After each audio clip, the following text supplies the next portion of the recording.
This is a Sage Story.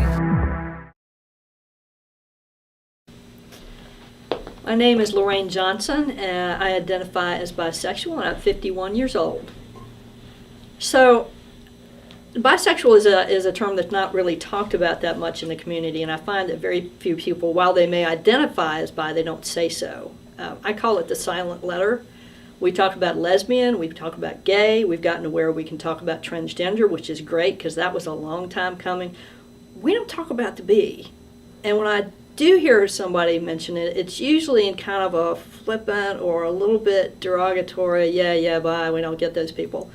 And I've even had people say that directly to me. I'm like, well, I'm bi. And the reason I do that is not to confront people, but just because I think, again, those stereotypes within the community continue unless those of us who are bi say so. But I've discovered, and I have had other bi people tell me the same thing, it has been harder to come out as bi in the LGBT community than it has been to come out as gay or lesbian to my family or to friends. It's much easier to say I'm a lesbian. It's difficult to say I'm bi, even in a group that's LGBT. You would think we'd be able to pull that off, but it's hard. So there are a lot of stereotypes about bisexuals that, swinging back and forth, or we only decide to go with the opposite sex when it's convenient. We're the same gender when, we want to be with them. If that gets too hard, then we'll go in an opposite gender relationship. And I don't pretend to speak for all bisexuals. I have no idea. I don't even know what a typical experience would be, because again, we don't even really talk to each other a whole lot because nobody says I'm bi. So with that said, so here's my story. I don't know what anybody else's is. Here's mine. I grew up attracted to men. I don't recall being attracted to women at all, or having any struggle over that kind of my identity. And I married a man whom I was very much in love with, and was married for 10 years. It was not a sham. It wasn't something of convenience or because I felt like that's what I was supposed to do. I was really in love with him. And after 10 years, the relationship ended, and that was not my decision. We would still be married today, probably, or at least certainly wouldn't have been divorced at that point. I mean, who knows about now? Nobody knows about now. It's a long way down the road. But once we had split up, I had all these friends. Anybody who splits up, everybody else says, oh, they're playing fish in the sea, you'll find somebody else, you'll be fine. And I am like, I guess in complete contrast to the typical stereotype of somebody who's bi, I am like monogamous to the core. I was with him for 10 years, and I swear, I never looked at another guy. I really just didn't even notice much. So when we split up, and everybody's like, oh, they're playing fish in the sea, you'll find somebody else. And I was like, I just hadn't even looked at anybody else. So I was like, how do you date when you're 32? I don't know. I haven't dated since I was 21. How does this work? And everybody said, you'll find somebody. Well, I wasn't ready to find somebody. And I think one of the smartest things I ever did was tell myself I wasn't going to date anybody for a year. No matter how attracted I got to anybody, I just wasn't going to date a guy for at least a year. So I'm, going along, and finally I tried to start looking at other people and say, okay, I'd be in the gym or something, and I'm trying to look at the guys there and think, did I remotely feel attracted to anybody? And the answer was no.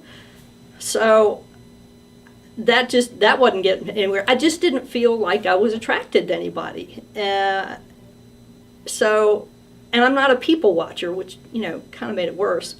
So this is the one my partner always wants me to tell. She's like, tell the airport story. So here is the airport story.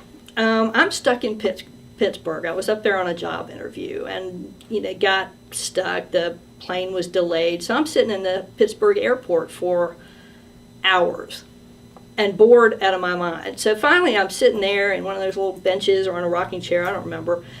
And I'm like, okay, well, I don't have anything else to do. I'll just watch everybody who goes by and see if I see any guys who look remotely, interesting, like, well, gee, there's somebody I'd want to, talk to. So I'm sitting there, and I'll be like, no, too tall, too short, kind of too I don't know, too kind of, I don't know, they look kind of boring, or, wow, they look kind of out there. What an attractive woman. I don't know, too tall, too short, just, I don't know, no. Well, isn't that a nice looking woman? And this is just kind of running through my head. And finally, after like 2 hours of doing this, and I don't know, like 1,000 people going by, I'm like, what are the odds that there wasn't a single really attractive guy out of 1,000, and there were at least 20 like really stunning women? I think maybe I need to talk to my therapist. What does this mean? So that's what I did. I went back home and I went to see my therapist and said, well, here's an interesting piece of information. And we talked about it, and I had been at, of all things, a Baptist church that was going through a process at the time of deciding whether or not the pastor would be allowed to conduct holy unions. This was national news. Everybody knew about it. So one of the ways that the congregation was dealing with it was we were in small groups. They, a deacon would be there, and then just maybe 8 or 10 people talking about how they felt about this, which was leading up to a town hall meeting where we would all be talking about it. So I was in a group and heard the stories of the men and the women who had grown up gay or lesbian in church and knowing it, and how horribly oppressive it was, and really how badly they had been treated and what they went through being in the closet. And I really never thought about it. I mean, I really had not ever really thought much about, what I thought of gays or lesbians or anything. But I had gone through that process, and as part of that process, I had decided, there wasn't anything wrong with it at all, that people are people, and it was horrible that this was what people were going through. And I tell people, I voted, in favor of doing the holy unions, and I would be so incredibly embarrassed now if I'd voted against it. That would have been really bad.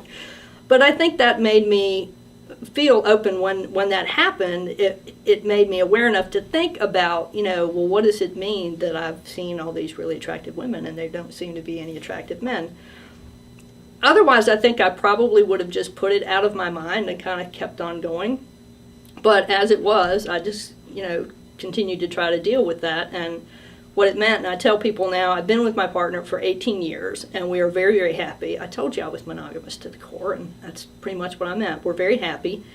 And I tell people, I was looking for a tall, handsome attorney, and I came out with a short female massage therapist. I have no idea how this happened, but it seems to work. So that's my story. Share your story at sageusa.org/Sage Story.